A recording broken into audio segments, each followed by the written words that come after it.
Salut à tous, le journal du foot de ce mardi 5 janvier. Les infos et rumeurs du mercato. Les médias espagnols s'emballent à nouveau pour l'avenir de Sergio Ramos et Lionel Messi. Leur point commun, ils seront tous les deux en fin de contrat en juin prochain et sont forcément très convoités.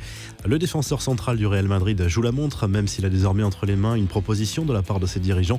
La porte à un départ n'est pas fermée, bien au contraire, selon la célèbre émission espagnole El Chiringuito, qui explique que Ramos serait toujours intéressé par la perspective de rejoindre le PSG avec un certain Lionel Messi. La dernière offre du Real Madrid comporte 2 ans de contrat avec une baisse de salaire de 10% la deuxième saison. Cela ne convient pas au capitaine madrilène qui a parlé de son intérêt pour le projet parisien à son président d'après la presse espagnole. Un bon moyen sans doute de mettre la pression sur le Real. Selon ESPN et la presse anglaise, une autre porte de sortie prestigieuse pourrait s'offrir à Sergio Ramos. Pep Guardiola aimerait le recruter du côté de Manchester City qui a les moyens de lui offrir un salaire très confortable. Parmi les infos officielles, on retrouve le joli coup de l'OGC Nice. Le jeune défenseur central d'Arsenal, William Saliba, finira la saison avec les Aiglons dans le cadre d'un prêt sans option d'achat. L'ancien Stéphanois n'est encore jamais apparu sous les couleurs d'Arsenal en Première Ligue. La réponse de Pelé à Cristiano Ronaldo et Messi, la légende du foot brésilien, passé selon certains décomptes derrière le Portugais et l'Argentin au classement des meilleurs réalisateurs de l'histoire en carrière ou pour un seul club, a réagi en s'auto-attribuant le titre de meilleur buteur de tous les temps sur Instagram.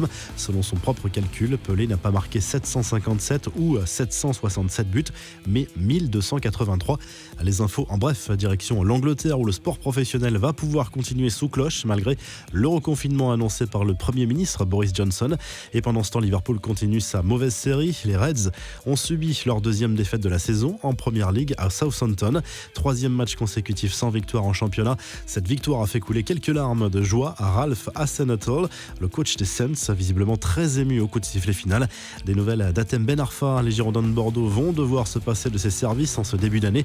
Le milieu offensif s'est blessé à la cuisse lors d'un entraînement et pourrait être éloigné des terrains durant 3 semaines. Du côté du PSG, Mauricio Pochettino prépare sa première en Ligue 1. Ce sera mercredi à Geoffroy Guichard contre l'AS Saint-Etienne. Le coach argentin sera privé de Neymar et Presnel Kimpembe, tous deux à l'infirmerie. Le FC Barcelone a donné des nouvelles de son attaquant Ansu Fati qui a reçu un traitement biologique régénérateur 2 mois après son opération du ménisque gauche. L'évolution de sa blessure est satisfaisante. Le club Blaugrana espère le récupérer pour la double confrontation contre le PSG en Ligue des Champions, mais le timing est un peu serré. Stéphane Ruffier à la retraite, l'hypothèse est de plus en plus crédible selon RMC Sport qui explique que le gardien français a été très attristé par la rupture de son contrat par Saint-Etienne. Il se donne encore le temps de la réflexion avant d'annoncer sa décision. À direction l'Angleterre où une enquête interne a été lancée par le club de Sheffield United après un accident impliquant la Lamborghini du français Lys Mousset. Le bolide estimé à 330 000 € a été endommagé sur le côté droit. Pendant ce temps, Cristiano Ronaldo prouve qu'il est toujours le roi des réseaux sociaux devant la chanteuse Ariana Grande. La star de la Juve est devenue la première personne à passer la barre des 250 millions de followers sur Instagram. À titre de comparaison, Lionel Messi compte 174 millions de followers sur le réseau social. Enfin, Memphis Depay a partagé avec ses fans un moment insolite de ses dernières vacances à Dubaï. L'attaquant de l'Olympique Lyonnais a fait une belle et amusante rencontre avec une girafe et partagé un repas avec l'animal.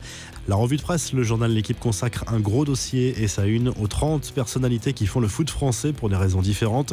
De Didier Deschamps à Kylian Mbappé en passant par Stéphanie Frappart qui fait la fierté de l'arbitrage français. De son côté, France Football consacre sa une au nouvel entraîneur du PSG. Mauricio Pochettino, ancien joueur et capitaine du club parisien, va tenter d'imposer son style, mélange de jeu offensif et de grinta sur le terrain. En Espagne, le Mundo Deportivo se penche sur l'avenir de Sergio Ramos, toujours très incertain. Le désaccord est encore important sur le plan financier. Pour prolonger, l'international veut garder le même salaire que celui qu'il touche actuellement. De son côté, le journal Sport consacre sa une à Lionel Messi qui a disputé ce week-end son 750e match officiel sous les couleurs du FC Barcelone. La star Blaugrana se dit fière d'avoir atteint ce chiffre, lui qui a disputé jusqu'à présent toute sa carrière en Catalogne et en Italie. La Gazette dello Sport se penche déjà sur le choc prévu mercredi soir à San Siro entre l'AC Milan, leader invaincu de la Serie A, et la Juve, seulement 4e. Les Bianconeri n'auront pas le droit à l'erreur face au club lombard. Vous retrouvez l'actu foot sur topmercato.com, l'appli Top Mercato, et à très vite pour un nouveau journal du foot.